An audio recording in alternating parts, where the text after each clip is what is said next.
এবার বিএনপিকে সতর্কবার্তা দিলেন লেখক, অ্যাক্টিভিস্ট ও রাজনৈতিক বিশ্লেষক পিনাকি ভট্টাচার্য। নিজের ভেরিফাইড ফেসবুক আইডিতে এক স্ট্যাটাসে তিনি লিখেছেন, বিএনপিরে বলি ফেউ পাঠায় লাভ নাই, আমি ফেউয়ের সাথে খেলি না।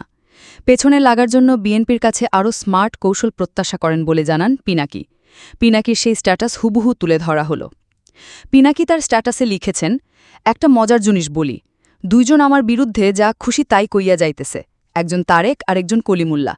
আপনারা যারা আমার লেখা পড়েন, ভিডিও দেখেন, তারা জানেন আমি এই দুইজনকে নিয়ে কিছুই বলি নাই। তারপরেও এই দুইজন কেন লাগছে আমার পেছে? এইটা হইতেছে চিকনা বুদ্ধি, বুদ্ধিটা বিএনপির। বিএনপি কিছু বলবে না, অন্তত তাদের পরিচিত মুখগুলা কিছু বলবে না। এই দুইটারে জোগাড় করছে আমারে গাইলানোর জন্য। আমার লগে এই টেকনিক কাজে লাগবে না ভাইজান। আপনারা যতই লাফান, আমারে যতই গাইলেন, আমি এইগুলা বিএনপির বাক্সে রাখব। আপনাদের সাথে বিএনপির সম্পর্ক জানি, দেয়া নেয়াও জানি। আমি বাঘের সাথে লড়াই করি, ফেউয়ের সাথে না।